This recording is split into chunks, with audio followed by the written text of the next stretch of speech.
I don't even know. I was not ready to record this tonight. Oh, wow. I was ready to be super sad. And game 6, baby. How's it going, everybody? Welcome back to the Nerdy Jock Talk. I'm the Nerdy Jock, Nick Angle. Thank you for coming back for another episode. I know I've been on a little bit of a hiatus. I had some things going on. Life gets in the way. This channel is still sort of building, and we're getting better, and we're doing all that stuff. We got new things. New things are happening. So please remember, hit that like button, smack that subscribe. Let's get this channel growing. Let's get it out there. Let's do some cool stuff with this because I'm having a ton of fun. And today is, so far, it's been a really, really awesome day. Let's get into it. All right. We're going to talk hockey right now. I have to talk Leafs and Habs right now. I'll get into the other stuff in a second, but right now it's Leafs and Habs. I was 100% prepared to be a sad Habs fan right now. And this is okay. I don't know how to quit this team. Okay. Every time I think that I'm out, they pull me back in. Unbelievable what the Habs did tonight. To be up 3-1 and then to blow it and then to win it in overtime the way that they did. I mean, just unreal. Do I think the Leafs are still going to win this series? Absolutely. Do I think that they are the better team? 100%. But I'm still going to obviously be super pumped when the Habs win. I'm still going to be sad if they lose, or when they lose, because I'm convinced that it's just not going to happen. I just don't think they're the better team. If they win, it'll be awesome and I'll jump for joy. But, it is what it is right now. It's crazy. It's crazy. This whole thing has been crazy. So, I can't even with this team. They're so infuriating. They drive me nuts. I don't understand how Romanov hasn't played a game yet. It took forever to get Cole Caulfield in. Play the boy. He scores. He scored at every level. I don't know what the hell that goalie interference call was, but that was dumb. I don't know who's coaching this team. I want answers. These are all things. If you have answers for me, put them down in the description in the comments below. Okay.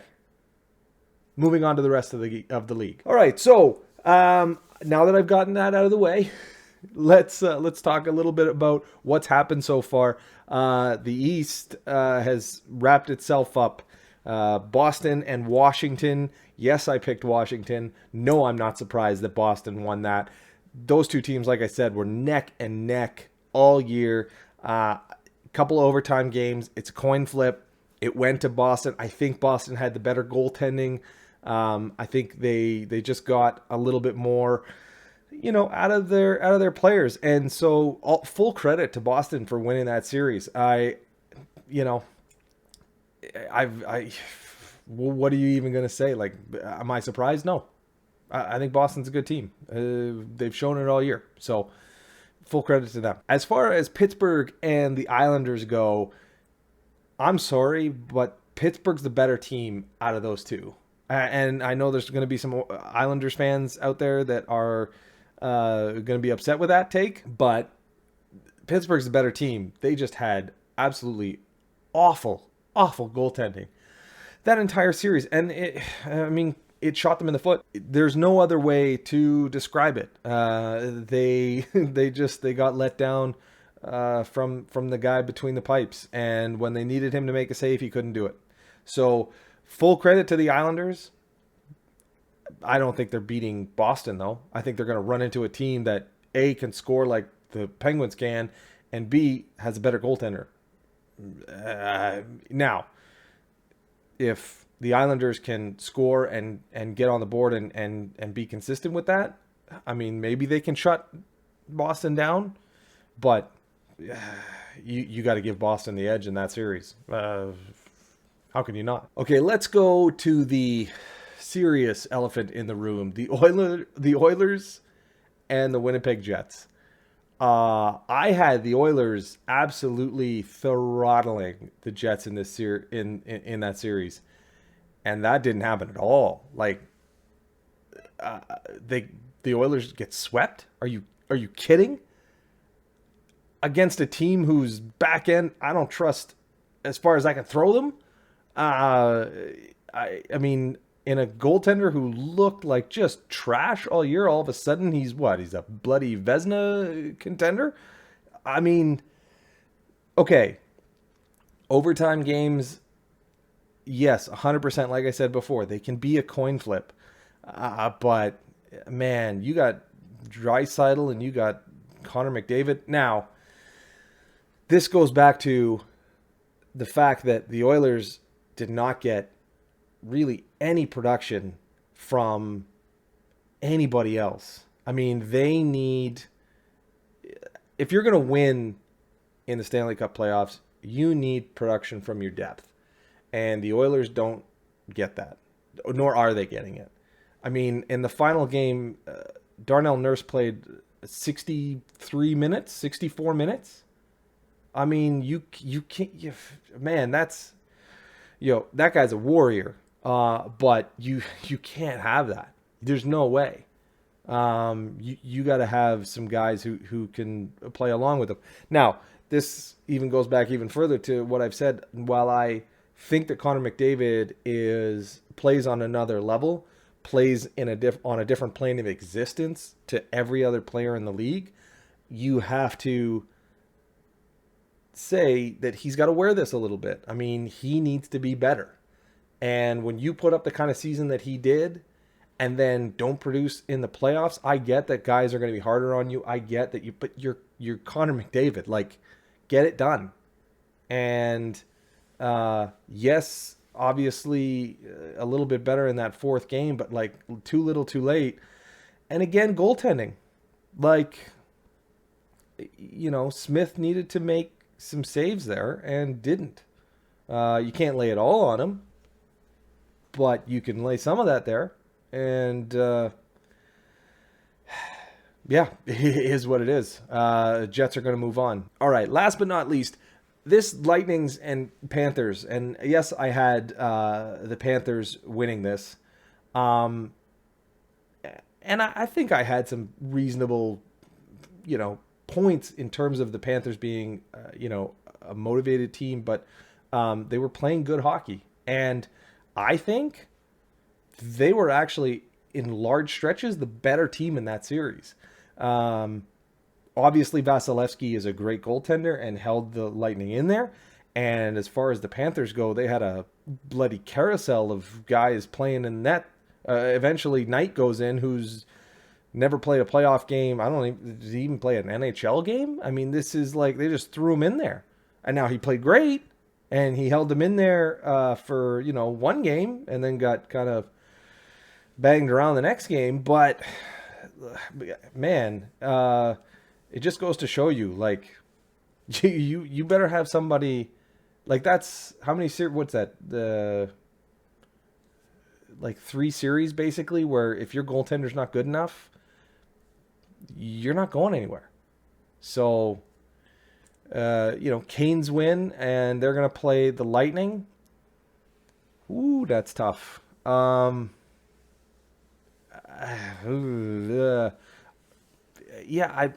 I'm not sold on the Lightning, but man, Vasilevsky's pretty good. Yeah, I'm going to go against the grain again. I'm going to take the Canes. I don't ask me how many games. Probably, I don't know, 6, 7, probably. It depends on the overtimes, but yeah, no, I'm going to take the Canes on that one. All right, let's move into Monaco. Yes, I have been away for a bit, so things have happened, and I wanted to talk about it before, but I didn't.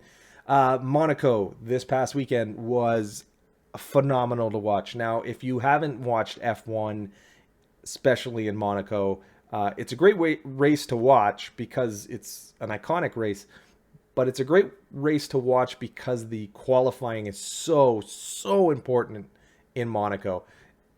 based on where you qualify is really where you're probably going to finish, because passing in Monaco is almost impossible at any time in the race. At the start, you got a bit of a shot, but for the most part, I mean, that race is tight, and you have got to be on your toes for 72 laps, whatever it is. Man, let's run it back. Charles Leclerc, an unbelievable qualifying lap. He puts his Ferrari on pole. And then Lewis Hamilton and Max Verstappen, and I believe Carlos Sainz, his teammate, were all on qualifying laps, or they were all on pretty good qualifying laps, coming up behind him with like 18 seconds left to go. They had crossed the line, so they had at least started their lap, and he crashes. Leclerc puts it into the wall, brings out a red flag on the session. The session is done. Nobody's lap time now. They don't get to finish it, and that leaves Hamilton back in 7th spot on the starting grid. Unreal. Some people said that he probably crashed to make sure that he would be on pole position, but that threw in an absolute tidal wave of what's going to happen now, because it was a pretty nasty crash. And they thought, okay, maybe they're going to have to change out the gearbox, which means he's going to get a 5-grid penalty. Ferrari doesn't end up changing the gearbox out. They said the gearbox was fine. Everything was fine. They go to the formation lap. All of a sudden, something happens. Leclerc's like, oh no, oh no, oh no. The car's not responding. They bring it into the garage. Okay, maybe there's a quick fix, but that means he's going to be starting from the pit lane, and then doesn't even come out. And out of the race. And it turns out, apparently, it's a drive shaft on the opposite side of the car of where he crashed from. Ferrari never checked it, because it's not a part, apparently, that you check. They were more concerned with the other side and repairing all that damage. Bad luck for Leclerc continues at Monaco. He has still not finished a race there, and it's his home Grand Prix. He's from there. He was gonna be on pole, but full credit to Verstappen, who drove an absolutely unbelievable race. Full credit to Red Bull for not beating themselves like they did the previous race, and basically screwed Verstappen out of a podium out of a first place finish there. But yeah, full credit to Red Bull. They worked a strategy just beautifully. For whatever reason, Monaco is there. That's their track, man. That's the one that they target every year. That's their baby, and they want it. And they were able to bring Perez up and get him into 4th place just based on the tire changing strategy. Man, it was pretty spectacular to watch. And again, Red Bull really needs to make sure they don't beat themselves, because when you're racing against Mercedes, you better be perfect. Now, Mercedes had their own issues, and the bad luck continues for Bottas. I mean, just he goes in for the tire change. The lug nut, I guess it stuck. It rethreaded itself. Something happened, and his day's done with a small little thing. Man, it's too bad. It's too bad. Last but not least, Sainz and Norris, unbelievable drives. I think Sainz really had some great pace in that Ferrari. It's nice to see that Ferrari back into the mix a little bit, back up into the top tier of the grid. It's really good to see. I mean, anytime you watch racing, you want to see that flying red Ferrari. It's unreal. Norris, again, a great day for him as well. Obviously, both drivers helped by the fact that Leclerc didn't start the race, but did a really good job in their drives. And again, tire strategies, all of that stuff, they just really great drives. I think Sainz got driver of the day, if I'm not mistaken. But yeah, just unbelievable from them, both of them. Over to baseball and the Blue Jays. Anybody remember the 6-game losing streak? Yeah, me neither. Man, this team is so up and down. Consistency is going to be an issue, guys, all year.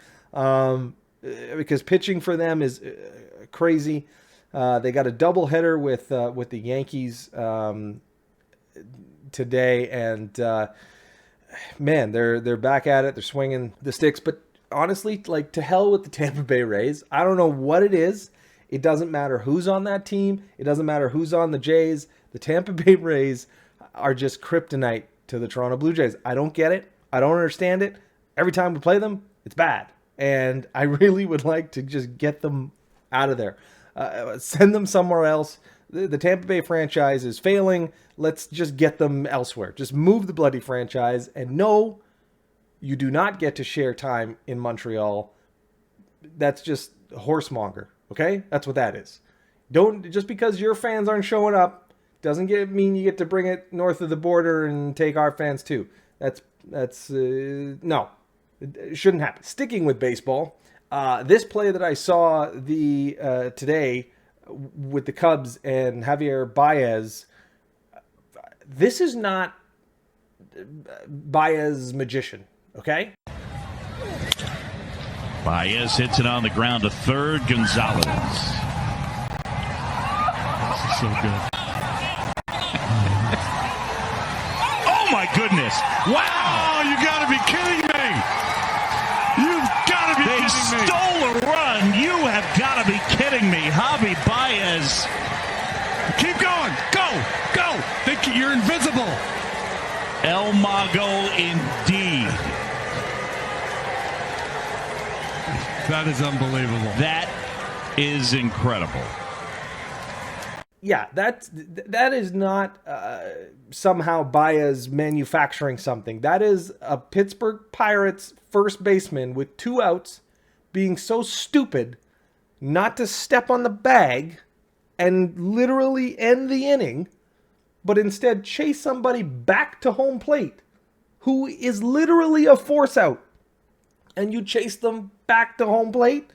What is wrong? Did you skip T-ball? Do you not know the rules of baseball? Did you forget? What are you doing, bud? Do you play the game?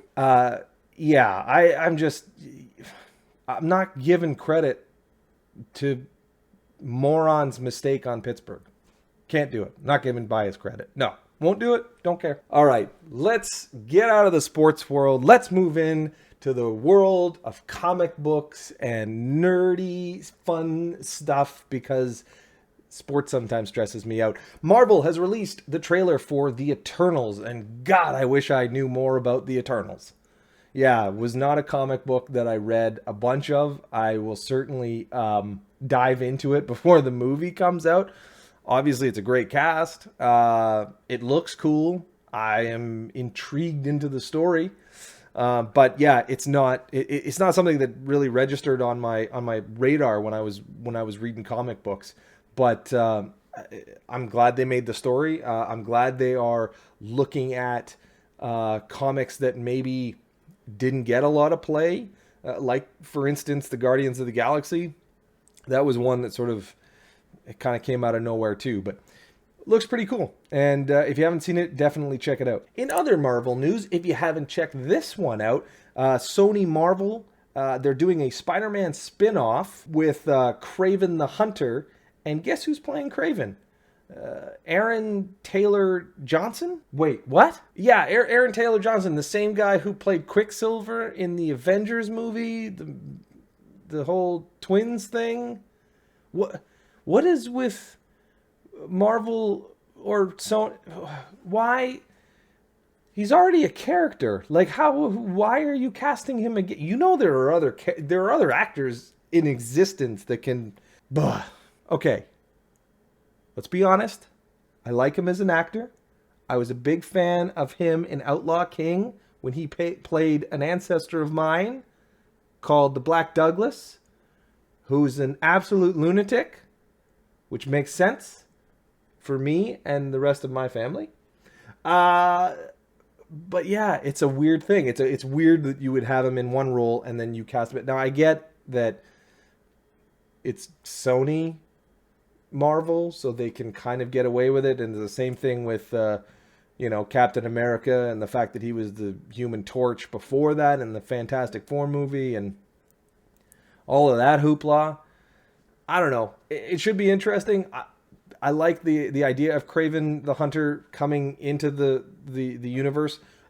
The fact that they're doing a spin-off movie is a bit weird, so I wonder, though, if he's going to pop up in the new No Way Home Spider-Man movie that's going to have Doc Ock. They're bringing everybody back. Like, apparently. Everybody's coming back. They're bringing in, it's supposed to be sort of their Spider-Verse thing.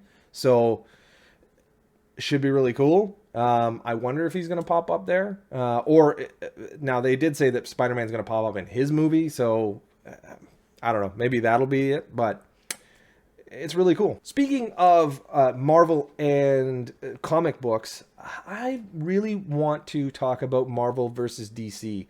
And I've had this discussion with my brother a couple times because he's a big DC fan. Loves himself some, Batman, Superman, Flash, all of that stuff. I dig a bunch of characters from DC. However, I will say this. I think I'm probably more of a Marvel guy in that I just like the stories better.